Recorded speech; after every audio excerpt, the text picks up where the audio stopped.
बिस्मिल्लाहिर्रहमानिर्रहीम। Dear students, आज हम आपके लिए जो टॉपिक लाए हैं लेक्चर नंबर 3 का पार्ट नंबर 2।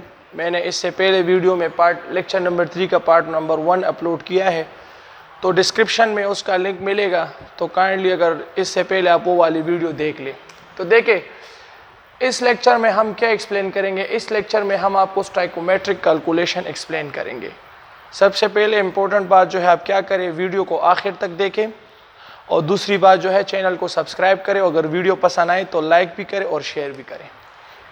देखिए, स्टाइकोमेट्रिक कैलकुलेशन आपको सिंपल सा पता है कि जब भी आप केमिस्ट्री में पढ़ते हैं तो केमिस्ट्री का जो कैलकुलेशन होता है, इम्पोर्टेंट बात क्या है कि आपके पास एक केमिकल रिएक्शन में दो चीज़ें होती है। एक होता है रिएक्टेंट और दूसरा हमारे साथ होता है प्रोडक्ट। इससे पहले मैंने एक्सप्लेन भी किया था पहले वीडियोस में भी, अभी भी एक्सप्लेन करता हूँ। चले, रिएक्टेंट्स होता क्या है, तो वो सब्सटेंस जो आपके साथ लेफ्ट साइड पे मौजूद हो और आप इसमें रिएक्ट हो रहे हो, उसको हम क्या कहते हैं, रिएक्टेंट। और वो सब्सटेंस जो इस रिएक्टेंट के नतीजे में बनता है, जो राइट साइड पे होते हैं, उसको हम क्या कहते हैं, प्रोडक्ट। तो देखिए, स्टाइकोमेट्रिक कैलकुलेशन में आपको सबसे पता है कि केमिस्ट्री के बच्चों, आपको पता है कि केमिस्ट्री कैलकुलेशन में सबसे पहले आपको क्या चाहिए कि आपको रिलेशनशिप का पता होना चाहिए कि इस रिएक्टेंट का इस प्रोडक्ट के साथ क्या रिलेशन है और इस प्रोडक्ट का रिएक्टेंट के साथ क्या रिलेशन है। देखिए, केमिस्ट्री में जब आप लोग कैलकुलेशन करते हो तो उस कैलकुलेशन में आपको सबसे पहले क्या पता होना चाहिए कि इस रिएक्टेंट का प्रोडक्ट के साथ कौन सा क्या रिलेशन है और इस प्रोडक्ट का रिएक्टेंट के साथ क्या रिलेशन है। देखिए, सपोज अगर आपको ये पता लगे कि आपने कोई सा भी रिएक्टेंट है और उसको आपने कोई ग्राम, सपोज आपने कोई ग्राम रिएक्टेंट ले लिया है, जो वैल्यू भी हो, सही है, और उससे आपको ये पता चलता है कि इतना ग्राम लेने से हमारे पास इतना प्रोडक्ट बनेगा। क्या मतलब है कि सपोज अगेन कह रहा हूँ, सपोज अगर आपने 20 ग्राम रिएक्टेंट लिया तो उससे आपके पास सपोज कोई 20 या कोई आपके पास प्रोडक्ट बनेगा। तो अब अगर आपको वही प्रोडक्ट चाहिए तो इस प्रोडक्ट को बनाने के लिए आप क्या करेंगे, इस प्रोडक्ट को बनाने के लिए आप जो है इस रिएक्टेंट को, इस प्रोडक्ट को दोबारा बनाने के लिए आप क्या करेंगे, बस उतना ही रिएक्टेंट ले लेंगे और उससे आपके पास वही प्रोडक्ट बन जाएगा। लेकिन ये रिएक्टेंट और प्रोडक्ट को समझने के लिए आपको क्या चाहिए, आपको बैलेंस केमिकल इक्वेशन या केमिकल इक्वेशन का भी पता होना चाहिए। तो चले, सबसे पहले हम इस कैलकुलेशन के लिए जो स्टेप्स है उसको पढ़ते हैं, उसके बाद हम केमिकल इक्वेशन पढ़ते हैं, उसके बाद हम बैलेंस केमिकल इक्वेशन पढ़ते हैं, कुछ एग्जाम्पल पढ़ते हैं, और उसके बाद जो कैलकुलेशन या जो इसके एप्लीकेशन है, उस एप्लीकेशन में हम क्या करते हैं, उस एप्लीकेशन में हम आपको बताते हैं कि कैसे आप फाइंड करेंगे। और दूसरी बात जो है, इसको आप ईटा पॉइंट ऑफ व्यू से, एग्जामिनेशन पॉइंट ऑफ व्यू से, इससे आपके पास बहुत ज़्यादा क्वेश्चंस आते हैं। तो काइंडली आप क्या करें, वीडियो पे फोकस करें। देखिए, स्टेप नंबर 1 आपके पास क्या है, आप क्या करें, right the correct balance chemical equation. सबसे पहले आप क्या करें, एक बैलेंस केमिकल इक्वेशन लिखे, लेकिन ये आपके पास क्या होना चाहिए, करेक्ट होना चाहिए। बच्चों कंफ्यूज ना हो, ये बैलेंस क्या होता है, केमिकल इक्वेशन क्या होता है, इसको मैं आगे एक्सप्लेन कर रहा हूँ, आप सिर्फ सुने और नोट करते जाए। दूसरे स्टेप में हम क्या करते हैं कि हम कन्वर्ट करते हैं the mass of a given substance. अगर आपको कोई एक सब्सटेंस का मास गिवन हो तो उसको हम क्या करते हैं, मोल में कन्वर्ट करते हैं। कैसे करते हैं, उसका जो मोलर मास है या उसका जो एटॉमिक मास है या जो उसका फार्मूला मास है, उस पे डिवाइड करने से हम क्या करते हैं, उसको, उस सब्सटेंस का मोल निकालते हैं, सही है। इसी तरह 3rd नंबर स्टेप में हम क्या करते हैं, calculate the mole of the required substance by using their coefficient in the balance chemical equation. इस जुमले का क्या मतलब है, देखिए बच्चों, इस जुमले का ये मतलब है कि सपोज, इस जुमले का ये मतलब है कि आपके पास अगर कोई रिएक्टेंट है और साथ में कोई प्रोडक्ट है, तो इसके साथ जो कोएफिशिएंट होंगे यहाँ पे या यहाँ पे, इसके साथ जो चीज़ें होगी 1 2 3 4, तो उस कोफिशिएंट की मदद से हम क्या करते हैं, जो इस साइड पे जितने होंगे रिएक्टेंट उतने इस साइड पे हम प्रोडक्ट भी पूरे करेंगे। तो इसको हम क्या कहते हैं, बैलेंस। देखिए आम लैंग्वेज में बैलेंस होता क्या है, हमें पता है कि देखिए अगर आपके साथ दो साइड्स है और दोनों साइड्स आपस में इक्वल हो जाए, ये आपके पास 3 मार्कर्स है मेरे एक हाथ में और दूसरे हाथ में हमारे साथ एक मार्कर है। अभी आप देखिए ये ज़रा भारी है और ये हल्का है। अब अगर हम एक मार्कर को यहाँ पे ट्रांसफ़र करें तो इट्स मीन दोनों इक्वल हो गए, तो इट्स मीन ये आपके पास बैलेंस है। तो केमिस्ट्री में बैलेंस क्या होता है, देखिए बच्चों केमिस्ट्री में बैलेंस ये होता है कि रिएक्टेंट साइड पे जितने एटम्स या मोल होंगे उतने अगर प्रोडक्ट साइड पे भी हो जाए तो उसको हम क्या कहते हैं, बैलेंस। यहाँ पे अगर आप देखें तो इस जुमले में क्या कह रहा हूँ, calculate the mole of a required substances by using their coefficient in the balance chemical equation. Balance chemical equation की मदद से हम क्या करते हैं, जो आपके पास एक कोफिशिएंट मतलब क्या होता है, हम मोल को कैलकुलेट करते हैं किसकी मदद से, बैलेंस केमिकल इक्वेशन की मदद से। 4 नंबर स्टेप में हम क्या करते हैं, 4 नंबर स्टेप में हम कन्वर्ट करते हैं मोल को of a required substance into mass.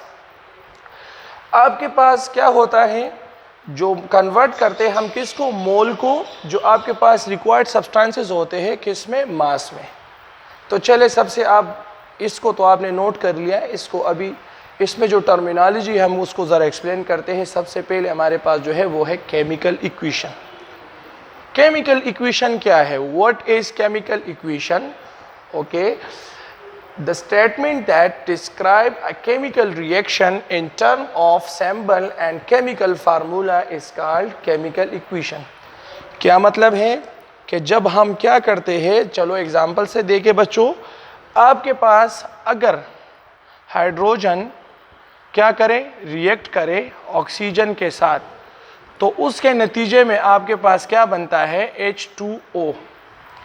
तो देखें हमने क्या किया, ये हमारे पास एक केमिकल रिएक्शन था और इस केमिकल रिएक्शन में हमने क्या किया, हमने देखो यहाँ पे पूरा हाइड्रोजन तो नहीं लिखा है ना, यहाँ पे हमने उसका सैंबल लिखा है।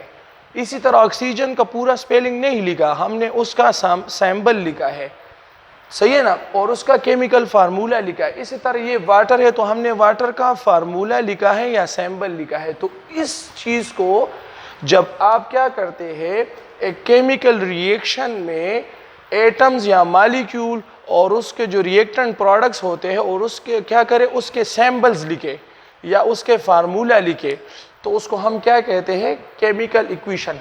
ये तो देखो केमिकल इक्वेशन हो गया। अभी आगे देखे ये बैलेंस क्या भला होता है, तो इस पे समझते हैं। तो केमिकल इक्वेशन तो आपने देख लिया। अभी देखें यहाँ पे 2 हाइड्रोजन है, यहाँ पे भी 2 हाइड्रोजन है, सही है, यहाँ पे 2 ऑक्सीजन है और यहाँ पे 1 ऑक्सीजन है। तो इट्स मीन कि यहाँ पे अगर 4 एटम है तो यहाँ पे 3 है। तो यहाँ पे सबसे पहले आप क्या देखें, ये इक्वेशन जो है ये तो केमिकल इक्वेशन है लेकिन अनबैलेंस केमिकल इक्वेशन है, बैलेंस नहीं है। क्योंकि बैलेंस के लिए जो शर्त है वो ये है कि अगर लेफ्ट साइड पे जो रिएक्टेंट्स है वो कितने होंगे उतने राइट साइड पे प्रोडक्ट भी होने चाहिए। आप क्या करें, इस बात को जहन नशीन कर ले कि बैलेंस जो है, बैलेंस हम किसे कहते हैं कि जब रिएक्टेंट साइड और प्रोडक्ट साइड में जितने एटम्स, मॉलिक्यूल्स या ग्राम या मोल जितने रिएक्टेंट साइड पे होंगे उतने क्या होने चाहिए बच्चों, उतने प्रोडक्ट साइड पे भी होने चाहिए। शाबाश। तो अभी देखें यहाँ पे हम इसको बैलेंस करते हैं कैसे। अगर यहाँ पे H2, यहाँ पे हाइड्रोजन 2 है, ऑक्सीजन 1 है, तो अगर हम यहाँ पे 2 लगाए तो इट्स मीन क्या कि यहाँ पे तो 4 हाइड्रोजन हो गए लेकिन यहाँ पे भी 2 है और अभी भी, तो अगर हम यहाँ पे भी 2 लगाए तो अभी आप काउंट करें तो यहाँ भी हाइड्रोजन 4 है, यहाँ ऑक्सीजन 2 है, यहाँ पे हाइड्रोजन 4 है और ऑक्सीजन 2 है। तो इट्स मीन कि हमने क्या किया, इस केमिकल इक्वेशन को बैलेंस कर दिया। जब आपके पास एक केमिकल इक्वेशन बैलेंस हो तो उसके बाद हम उसके स्टोइकोमेट्रिक कैलकुलेशन करेंगे। ये बात आप क्या करें, जहन में डालें। स्टोइकोमेट्रिक कैलकुलेशन करने के लिए सबसे इंपॉर्टेंट चीज़ जो है वो है बैलेंस केमिकल इक्वेशन। जब तक आपको बैलेंस केमिकल इक्वेशन का पता ना हो या आप एक केमिकल रिएक्शन को बैलेंस ना करें तो स्टाइकोमेट्रिक कैलकुलेशन या स्टाइकोमेट्री पढ़ना इम्पॉसिबल है। इट्स मीन बट पॉसिबल, पढ़ ही नहीं सकते। सही है, तो चले ये तो आपके पास हो गया। अभी हम इसके जो एप्लीकेशंस है, जो इसके कैलकुलेशन के स्टेप्स है, उस पे आते हैं। देखिए स्टेप्स हमारे पास क्या है। सबसे पहले जो है वो है हमारे पास मोल मोल कन्वर्जन। ये बात आप याद रखें, इस वीडियो में हम मोल मोल कन्वर्जन करेंगे और इस मोल मोल कन्वर्जन पे जो है हम क्या करेंगे, इस मोल मोल कन्वर्जन को हम इसको डिफाइन भी करेंगे, साथ में इस पे ईटा पॉइंट ऑफ व्यू से आपके बुक के जो MCQs जो एग्जाम्पल है वो भी सॉल्व करेंगे। तो क्या करें, काइंडली वीडियो आप आखिर तक देखें। जल्दी से आप इसका एक स्क्रीनशॉट लें, शाबाश।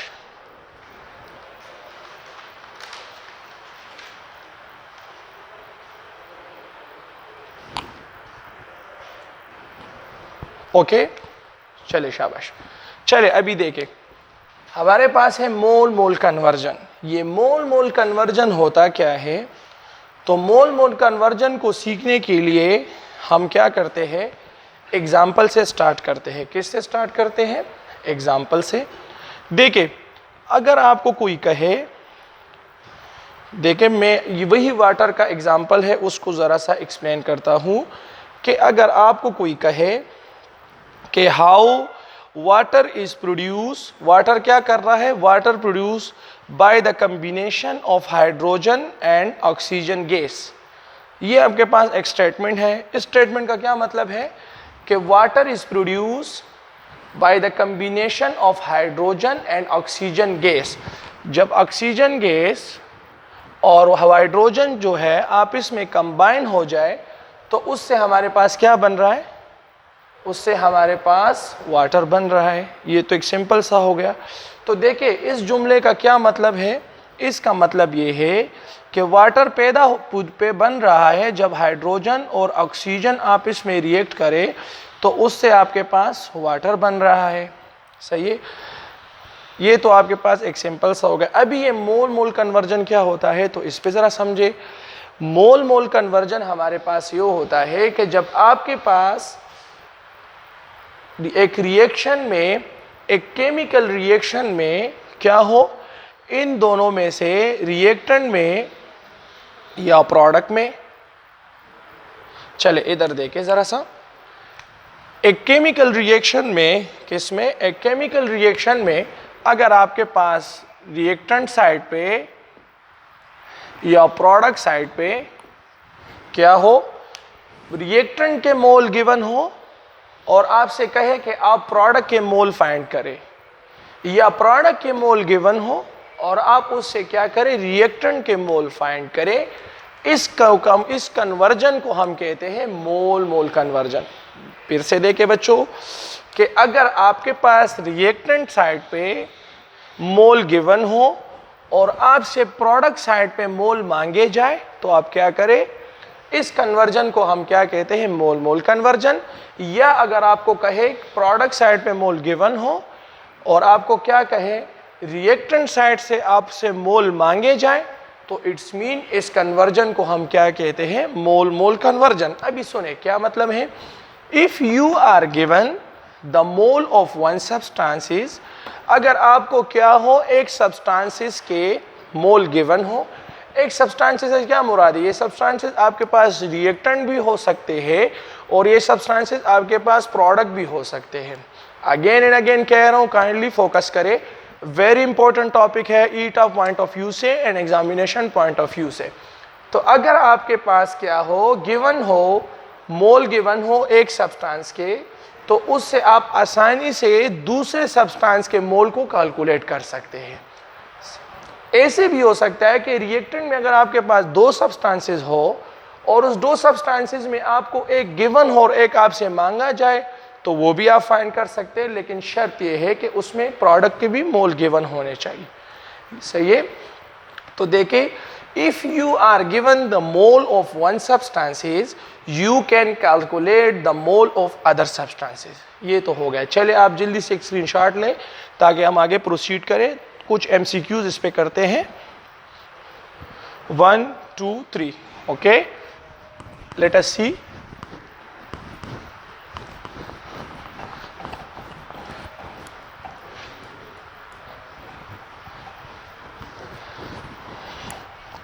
सबसे पहले आपके पास जो MCQs है वो क्या है, नोट करें.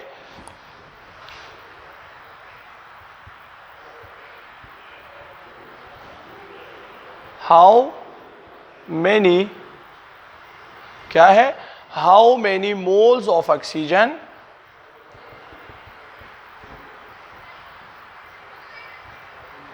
How many mole of oxygen, क्या कह रहे हैं कि how many mole of oxygen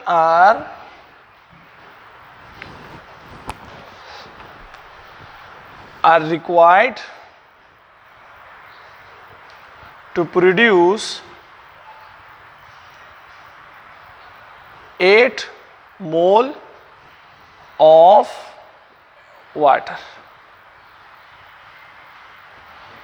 बच्चों ये आपके पास एक MCQs है कि how many moles of oxygen are required to produce 8 mole of water. तो आपको जब भी MCQs आए तो साथ में आपको क्या होता है, केमिकल इक्वेशन उन लोगों ने लिखा होता है. तो देखे, शाबाश, फोकस करें, तवज्जो दे. अच्छा, ये आपके पास बैलेंस केमिकल इक्वेशन है. तो देखे क्या कहने का मतलब है कि आपसे क्या मांग रहे, ऑक्सीजन के मोल मांग रहे हैं, किसमें, 8 मोल वाटर हो. क्या मतलब है इस क्वेश्चन पे समझे. अगर आपको कोई कहे कि 8 मोल वाटर है, उसमें चेक करें कि ऑक्सीजन कितना मोल होगा. दैट्स अ सिंपल क्वेश्चन का ये मतलब है. क्या है, 8 मोल वाटर है तो इसमें कितना मोल ऑफ ऑक्सीजन होगा. तो देखें इसकी सोल्यूशन हम करते हैं. सोल्यूशन हम कैसे करेंगे, देखें गौर से, फोकस करें. देखें हमें गिवन क्या है, हमें गिवन जो है वो है 8 मोल H2O हमें गिवन है. फाइंड हमने क्या करना है, तो फाइंड हमने क्या करना है, ऑक्सीजन के मोल हमने फाइंड करने हैं. तो बाय देखो इस इक्वेशन को या केमिकल रिएक्शन को देखो. ये केमिकल रिएक्शन आपके पास क्या है, बैलेंस है. क्योंकि अगर यहाँ पे 4 है तो यहाँ भी 4 है, अगर यहाँ पे 2 है यहाँ भी 2 है. तो कैसे, इसको देखे ज़रा, इसको अभी हम कैसे सॉल्व करेंगे. तो शाबाश बच्चों, तवज्जो दे. सॉल्व करने के लिए आप क्या करेंगे, देखिए अगर आपके पास ये देखो बाय बैलेंस केमिकल इक्वेशन की मदद से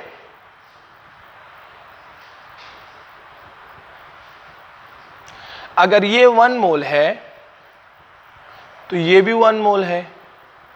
लेकिन सॉरी, ये 1 मोल नहीं है, ये 2 मोल है. अगर ये 2 मोल है तो ये 1 मोल है, और ये वाटर जो है ये आपके पास क्या है, ये भी 2 मोल है. तो हमारा तो इसके साथ कोई काम ही नहीं है, क्योंकि हमसे मांगा ये है और इसके साथ कंपेयर करना है. इट्स मीन के मोल मोल कन्वर्जन में क्या हो रहा है कि आपको इसके मोल दिए गए हैं और इसकी मदद से आपको कह रहे हैं कि इसके मोल आप फाइंड करें. तो कैसे फाइंड करेंगे, अभी देखें. हमें पता है कि जब हमारे पास 1 मोल ऑक्सीजन हो तो ये हमारे पास इक्वलेंट होता है 2 मोल H2O के. तो अब अगर हमारे पास क्या हो, 8 मोल H2O हो तो ये हमारे पास कितने के बराबर होंगे, तो X. तो X करने से क्या करें आप, बाय क्रॉस मल्टीप्लिकेशन करने से आपके पास क्या हो जाएगा, 1 multiply by X is equal to 2 multiply by 8. Sorry, क्या होगा आपके पास, 1 multiply by 8 is equal to 2x. तो हम क्या करें, हम तो x फाइंड कर रहे, तो क्या होगा 8 इंटू 2x. तो x को हम बोथ साइड पे डिवाइड कर लेंगे. तो इससे हमारे पास क्या हो जाएगा, 8 divided by 2 is equal to x. तो x is equal to 4 mole. तो हमने क्या किया, एक मोल की मदद से, इस एक मोल की मदद से हमने क्या किया, प्रोडक्ट के मोल दिए गए थे, वाटर के मोल दिए गए थे और उसकी मदद से हमने ऑक्सीजन फाइंड कर दिया। तो 8 मोल H2O में हमारे पास 4 मोल ऑफ ऑक्सीजन के होंगे। जल्दी से शाबाश, इसका आप क्या करें, एक स्क्रीनशॉट ले ले बच्चों, शाबाश जल्दी से। अच्छा बच्चों, आपने स्क्रीनशॉट ले लिया, अभी देखे, शाबाश। हम नेक्स्ट न्यूमेरिकल करते हैं, नेक्स्ट MCQs करते हैं।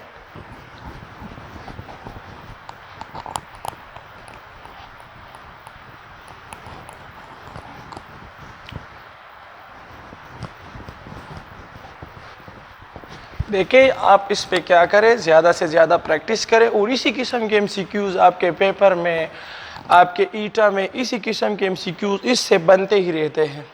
नेक्स्ट जो क्वेश्चन है वो क्या है कि oxygen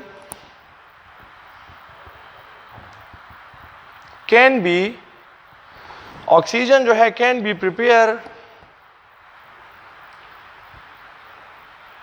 by the decomposition. Oxygen can be prepared by the decomposition of क्या, by decomposition of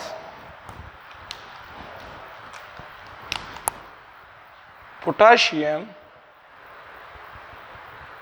chlorate, potassium chlorate, जिसका फार्मूला है KCl, क्या है, KClO3।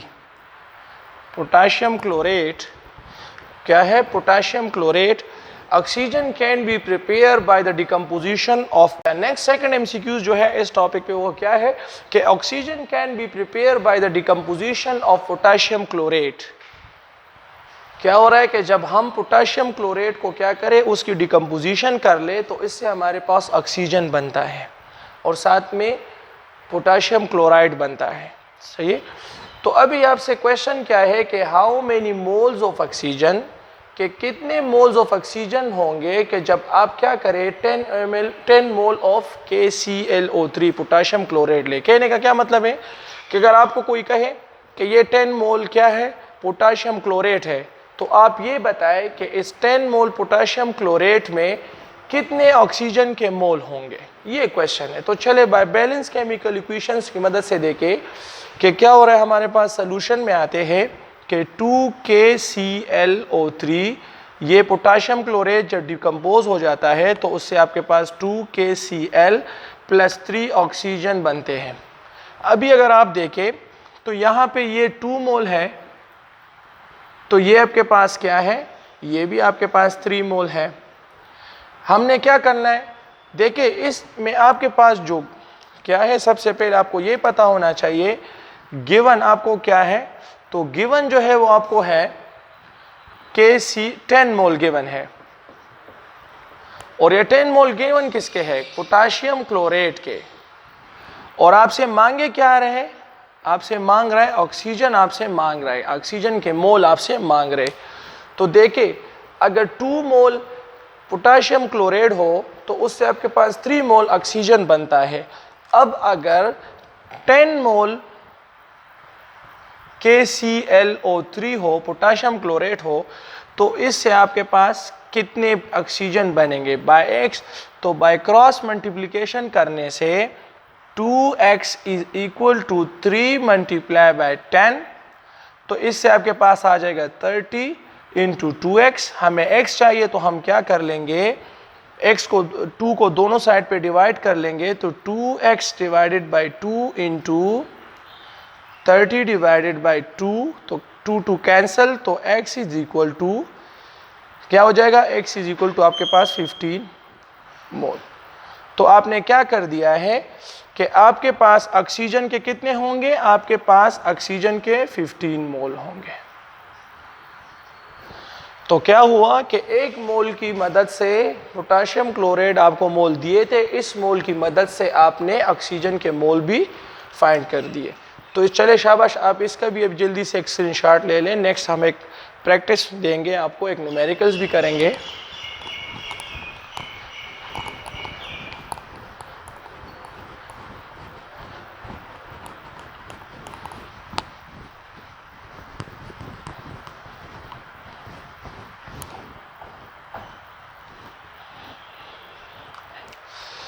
आपके पास जो है क्या है, आपके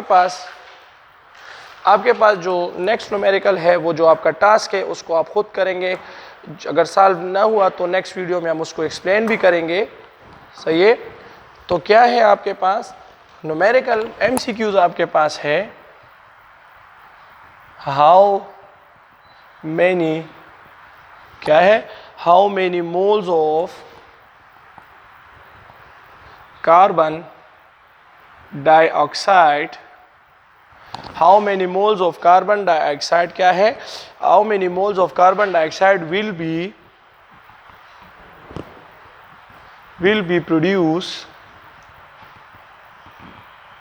क्या है कि how many mole of carbon dioxide will be produced by the complete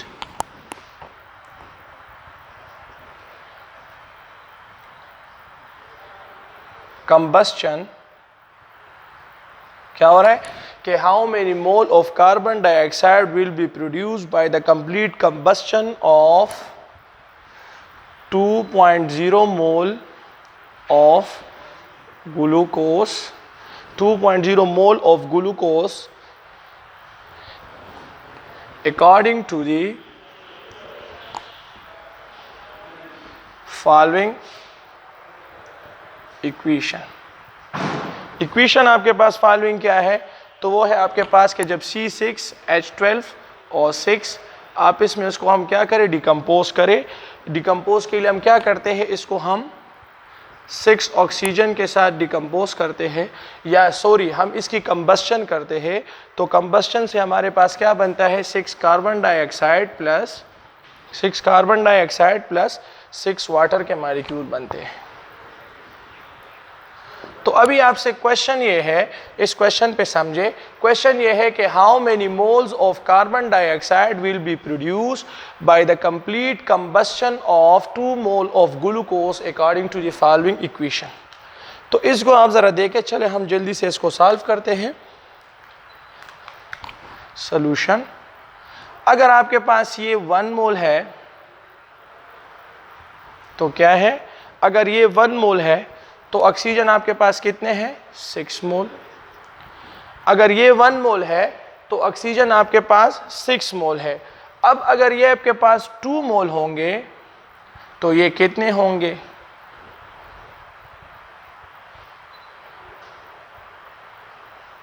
सही है।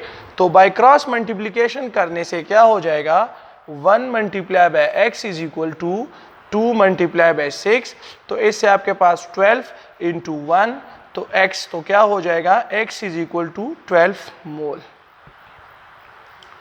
तो देखें इसका क्या मतलब है, इस न्यूमेरिकल का ये मतलब है कि आपके पास एक केमिकल इक्वेशन या रिएक्शन है, और इस केमिकल इक्वेशन और रिएक्शन में आप क्या करें, आप ये बताएं कि अगर हम क्या करें, ग्लूकोज की कंबस्शन करें तो उसके नतीजे में हमारे पास कितने कार्बन डाइऑक्साइड बनेंगे। क्या मतलब है, अगर आप 2 मोल ग्लूकोज ले और उसको क्या करें, उसकी कंबस्शन करें, तो 2 मोल ग्लूकोज की कंबस्शन से आप ये बताएं कि इससे आपके पास कितने मोल ऑफ कार्बन डाइऑक्साइड बनेंगे। तो इससे आपके पास, तो इसके लिए आप क्या करेंगे, बैलेंस केमिकल इक्वेशन देखेंगे, और उस बैलेंस केमिकल इक्वेशन के बाद आप क्या करेंगे, उसमें डेट इसी तरीके से आप कन्वर्जन मेथड से आप फाइंड कर लेंगे। तो उम्मीद है आप सबको वीडियो पसंद भी आई गई होगी और कंसेप्ट भी आपका मोल पे क्लियर हो गया होगा। तो काइंडली आप क्या करें, जल्दी से एक स्क्रीनशॉट लें, और नेक्स्ट वीडियो में हम इसके जो और कन्वर्जन है वो सॉल्व करेंगे। तो आप क्या करें, इस पे ज़्यादा से प्रैक्टिस करें, और अगर कोई क्वेश्चन है तो आप क्या करें, कमेंट बॉक्स में पूछें। Thanks for watching my video. और इसके बाद अगर वीडियो पसंद आए तो लाइक भी करें और शेयर भी करें और चैनल को सब्सक्राइब भी करें।